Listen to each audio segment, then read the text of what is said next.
Welcome back, Captains. This is Admiral Yadis Defark with Starfleet Special Command. I am here today with an overview of my Tier 6 Fleet Battlecruiser. This is the ship that just recently parsed 131k DPS in infected space. Alright guys, so what we're going to do today is, this is probably going to be a pretty lengthy video, but what I'm going to do is I'm going to go start to finish with ship gear, duty officers, bridge officers, skill set, everything that I have on the ship. Changes I've made over the past probably 6 to 8 months with builds that I've been working on. Show you all the things that I've upgraded to get to where I'm at. And basically what this is going to do, it is going to set the stage for taking this build and moving it onto other Federation ships, adapting it to the other Federation ships that y'all have seen me fly. Like I said, basically what we're going to do is we're going to start at the beginning. I'm going to slowly go through everything and show y'all what I've learned. And at the end, after all that's done, we're going to go through Keybind, the keybinds that I use, my tray setup.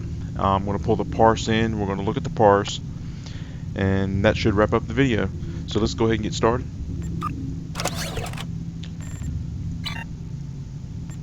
Alright, as you can see, I have epiced out a lot of stuff since my last video.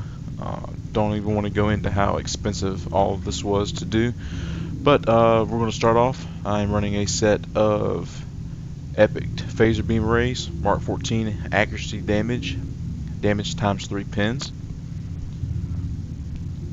On the aft section, I'm running the omnidirectional phaser beam array. This is an accuracy arc damage pin. For my space set, I am running the Iconium resistance, the shield, the warp core, and the deflector array. The impulse engines are the Romulan advanced prototype for the +30 starship attack patterns. Now, some of the guys that I've talked to, some of them are still saying to run the full 4-piece Iconium. If everybody, or the 4 or 5 people in an ISA run are running that, it works very well. But from what I've seen, I could not get the high numbers with the running the Iconium 4-piece. For some reason, the Romulan prototype engines tended to give me more DPS than running the full set, and I think that's due to not everybody running it. Every once in a while we may have maybe 1 or 2 people in some of the ISA runs that actually were running the pulse, and for some reason I believe that this is actually benefiting better than the Iconium 4-piece. Alright, down to the devices, you're going to see some new things here that I haven't run before. I think on my last couple of videos I did have the red matter capacitor. And this is the crafted battery. The energy amplifier gives a +20% to all energy damage. And the deuterium surplus. This gives all that extra flight speed and turn rate and defense strength, and helps you move around from, say, like the left side to the right side, or move around as fast as you can. The faster you move, the more DPS you're going to get. You can go from one side where you're getting good hits, and then transfer right to the other side and get in the optimal position and continue firing. For my engineering consoles, running the plasmonic leech, running the quantum phase converter. This is from, I believe, it's one of the newer episodes. I believe it is Sunrise. With the war over, it's time for us to rebuild, to take stock of our situation, right, and to return to our roots as explorers. Yep, it's from Sunrise. Next one is the conductive RCS accelerator, Mark 14 EPS. I have this console on here for the 100% power transfer rate. Everybody's saying that EPS is DPS, so basically what this does is it's keeping, if I say this right, it's helping to keep your weapons power high. As the energy drain comes from your beam weapons, it's going to drop your weapons power right here. You'll see it start to move. This helps regain it back faster, and with plasmonic leech adding that power in there, it keeps that weapons power up. The next one is a binaural infusion circuit. This is from the Lobby store. and this one is crafted from R&D. And the next one is the ablative hazard shielding. This comes from the actual Fleet Battlecruiser. It was the console that came with it. A lot of guys in this spot, they are running the Samstar console, which helps out with some healing. If I had the Samstar, I would be running it right here instead of this, but this actually works pretty well as a substitute. Down on our science consoles, we have the plasma generating weapon signature nullifiers with the flow modification. I have 2 of those, and the extra flow helps the leech add more power to your system. The quantum phase converter actually has an additional plus 37.5 flow capacitors. And down here on tactical consoles, we have our vulnerability locators, the plus phaser.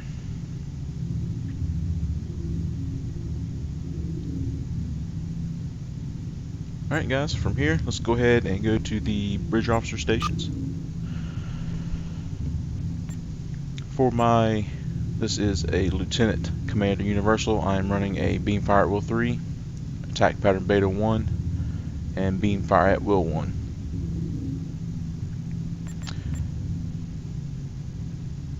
The Lieutenant Commander Tactical, this is an Intel, running Attack Pattern Omega 1, Override Subsystem Safeties 2, and Override Subsystem Safeties 1. Tactical team for my instant slot, Tactical. Engineering running Directed Energy Modulation 3, Emergency Powered Weapons 3, Reverse Shield Polarity 1, and Emergency Powered Weapons 1. For my Lieutenant Science, Hazard Emitters 1, and Transfer Shield Strength 2. So if you look right here, since the next spot's going to be our duty officers, I'm running 2 copies of the Beamfire at Will. That's going to get the uptime for those. The one thing I do not have right now is a Zamak Genro for the attack pattern cooldown, so things are going to get kind of out of alignment, but I've been making it work. With only running 1 tactical team, you're going to have to use some con officers to get the cooldown reduced to global. So let's go ahead and look at their duty officers.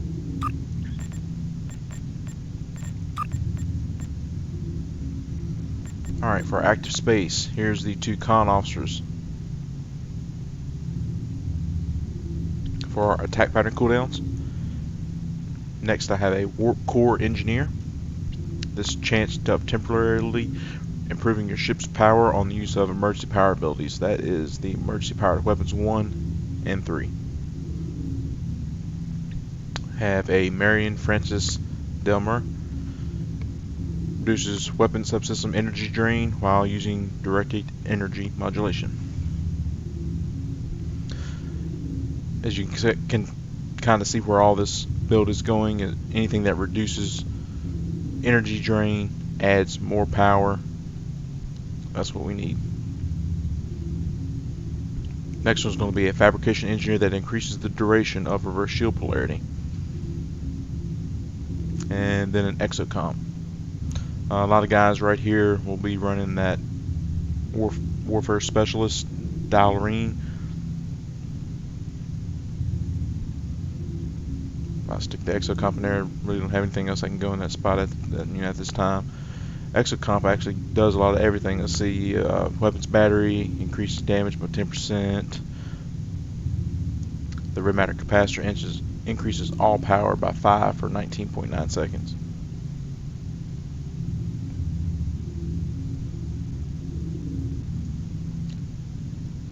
Alright, from here, let's go ahead and go to skill set. Alright, as this skill set is showing right here on the screen, I have actually made a change from this skill set, for my skill set and my traits. We'll go into that here shortly. But basically what has happened since I did that record run, I actually picked up the ship that gives you the supremacy. So I could, once I got that, I could drop off on some of my powers over here. I believe I was running 6 on most all of these. I've dropped these down and moved some stuff around. So let's start right up here at the top. All the tactical abilities, starship attack patterns, weapons training, they're all maxed out. And then some guys are like, man, why are you running torpedoes? Remember that I fly all kinds of different types of Federation ships, so, and there are some builds that I use torpedoes on, so I wanted to have it one spec that maybe wasn't the best spec for a one particular build, but a spec that worked on multiple builds. Let's go on to our engineering.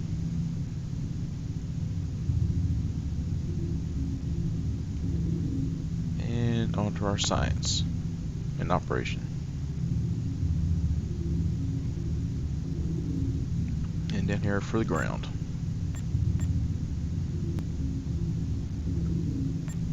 So basically what I did here is when I pulled this out, the power out of here ended up going into power insulators,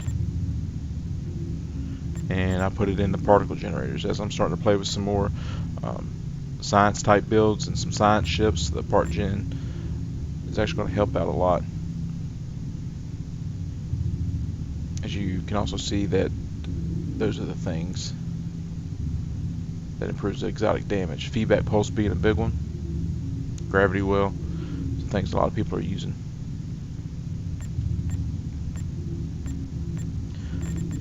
Go to the specializations. I am maxed out on intelligence, so you get your intel fleet. And I am maxed out on pilot, so I've got the intelligence as primary, pilot as secondary, and command, I'm maxed out on command. Very rarely do I use command on certain builds. I do, but I mainly stick with the intelligence and pilot. And commandos, most of y'all know I don't do much ground. I'm just about done. I could probably finish that up right now. Alright, on the traits. Space traits, this is what I'm using for this current build. Astrophysicist, Beam Barrage, Fleet Tactician, Self-Modulating Fire, Point Blank Shot, Beam Training, Fleet Coordinator, Operative, and Warp Theorist.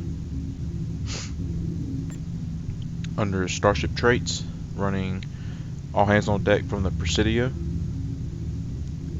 Reciprocity from the Phantom, Emergency Weapon Cycle from the Arbiter, which is this ship, and Supremacy from the Vaudoir Atista. Space Reputation, I'm running Precision, gives the extra 4% critical chance. Advanced Targeting Systems for 16% critical severity. Auxiliary Power Configuration Offense, Tactical Advantage, and Enhanced Armor Penetration. And then on the active reputation, it's all the space traits: the Quantum Singularity Manipulation, Biomolecular Shield Generator, Refracting Tetryon Cascade, and Deploy Sensor Interference Platform.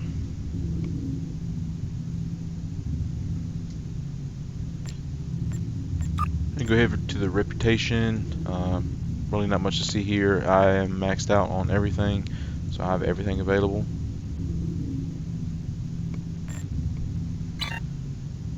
Alright, from here guys, let's go down to my tray. Everybody that plays this game has a different way of setting up their tray. Some guys set it up in batches for like their first alpha strike and then their secondary strike. What I've tried to do here with mine on this tray, everything has a little place for it. Like down here on this bottom row, that's all my reputation. Alright. Over on this side, I've got my maneuvering stuff. Quantum slipstream, base maneuvers, full impulse. If you move on up from here, this is where I have stuff like my batteries and things like that, and then my OSS. So anything that deals with power is in this area. As you come across this way, still in the movement, but over this way is where I keep my heals. Reverse shear polarity, transfer shield strength, hazard emitters, and that ablative hazard shielding. Alright, then from about 3/4 this way across, this is where I'm going to have my major tactical buffs. So you're going to have TAC Fleet, Intel Fleet, Tactical Initiative, Go Down Fighting, Fire My Mark, TAC Pattern Alpha 3, TAC Pattern Omega 1, and Directed Energy Modulation.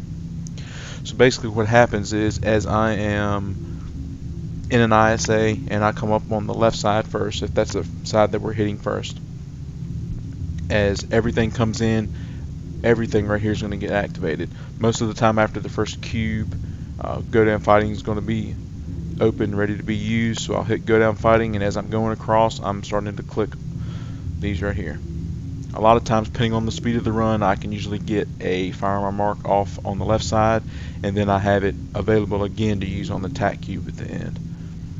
Alright, depending on who is called Tactical Fleet, Intel Fleet, if I called left, I would have activate everything across the board. I'd start here and work my way across and get everything activated. If I usually, when I'm running with the guys I run with, I always do the right hand side, so I get everything here first, and then as I'm moving over to the other side, I get these two, and then whatever else has come off cooldown. Usually by the time I get over to the right side, I can start waiting for these two to start, or these three to start lining up. The first OSS will come off cooldown, and the next one will be just about ready to be used, and I try to time in big groups of as many buffs as I can get on as many targets as I can get at one time. And then right here on this side is where I have my Delta Alliance and the Nimbus Pilot Distress Call. And then right here I have my Brace for Impact. On some builds where I have enough device slots, I'll have the Subspace Field Modulator right there also. Alright, over on this side, this tray right here is going to be, this is my tray 5. And this is the tray the items are bound to my spacebar. So basically what happens is, as I press the spacebar, it's going to start activating.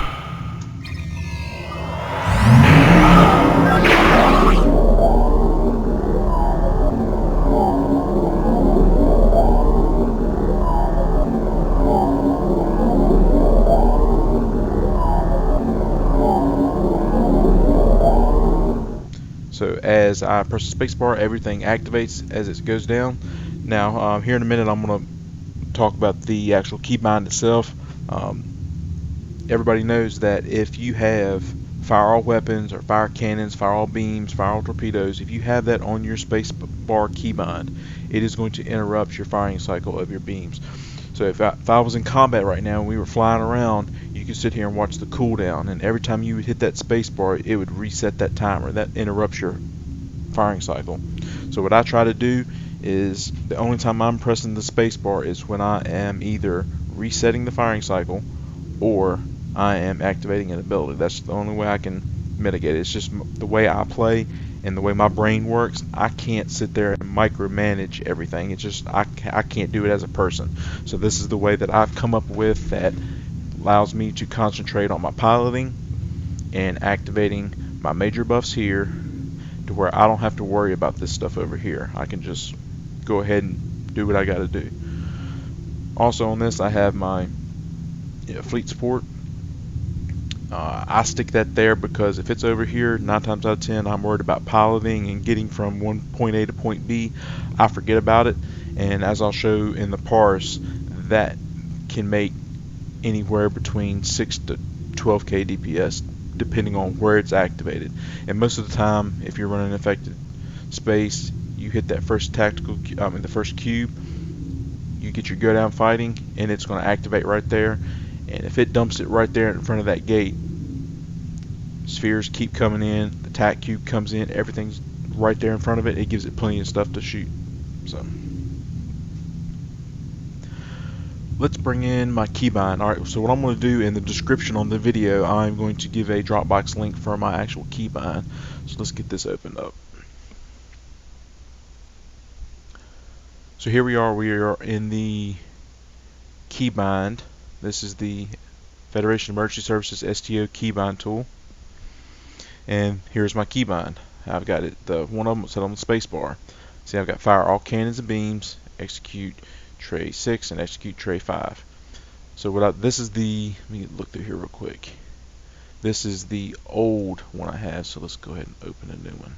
Find my current keybind. Alright, here we go. There we go. Alright, space bar.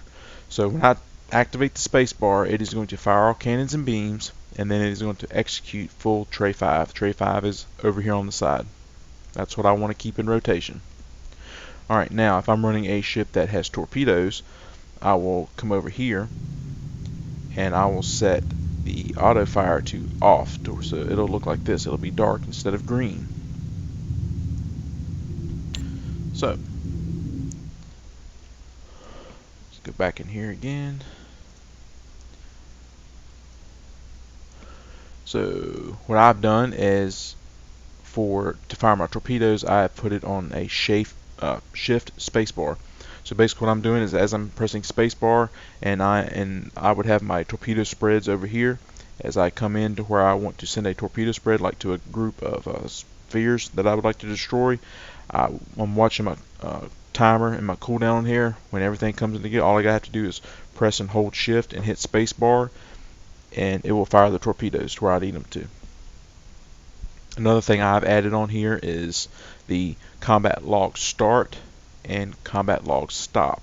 The combat log start is on the plus and the stop is on the minus, and these are on the number pad, so they're going to be right there beside your mouse and your hand. So what I do as I go into an infected space and everybody's getting ready, I'll reach over there and I'll hit the plus sign. That starts the log. You can do your combat. As soon as the combat's done, you hit the minus sign, send done. No more typing /combat log 1, combat log 0. This is so much easier, you don't have to worry about it anymore. And then on my T key, I have, it says in team chat, destroy whatever target I have selected. So like I said, just keep in mind that this fire all cannons and beams. It can be something else too. However you want to do it, cannons and beams, fire all cannons, beams, and torpedoes, fire mines. Any of this fire all is going to mess with your firing cycle.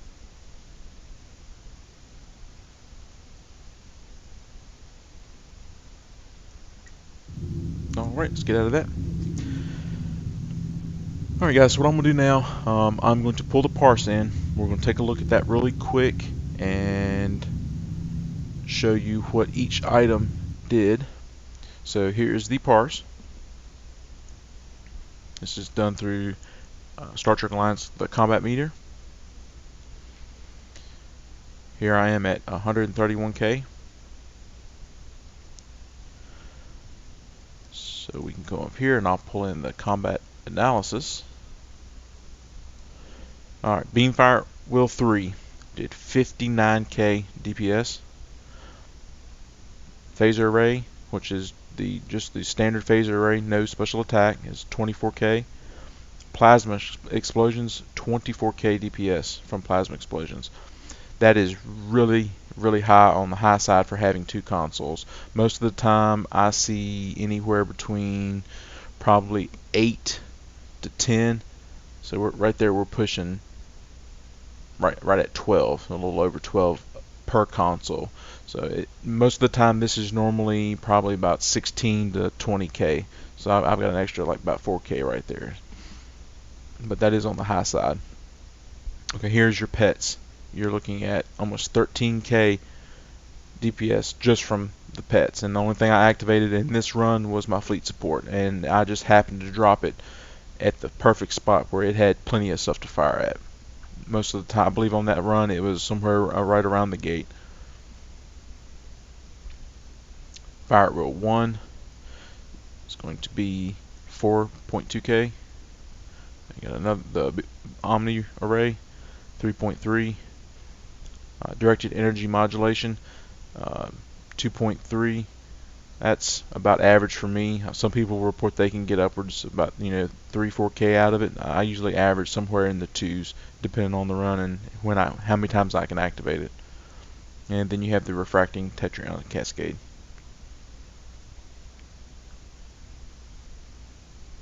That's going to be the reputation one right here.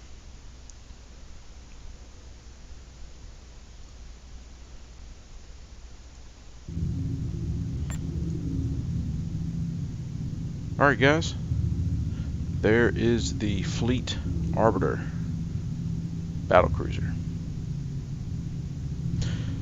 So from here guys, basically what we're going to do, we're going to kind of use this build as the push off to go through some other builds. Basically what I'm going to do now is take this build that I have got 131k on, and I'm going to try to adapt it across all the other tier 6 Federation ships that I have. I have already done a run in the Presidio and the Galaxy X. Presidio, both of those are above 100k. I'm not going to spoil you with the DPS, but both of those are above 100k, and I'm slowly working down my list of all the other Federation tier 6 ships that I have. Once I can get everything together, I'll probably go ahead and start doing some more videos on each ship. They'll be a lot shorter than this. I won't go through a lot of the stuff that I did in detail. It'll just be little snippets of, I'll open it up, show you what I did, and then maybe the differences between that ship and this ship and what the results were. But guys, I appreciate y'all being patient with the lack of videos coming out. This last bit of upgrading, as you can see, was quite an undertaking.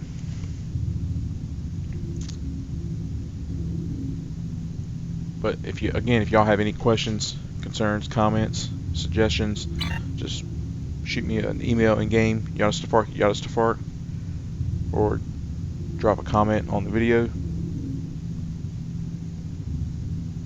Y'all take it easy. Yadastafart out.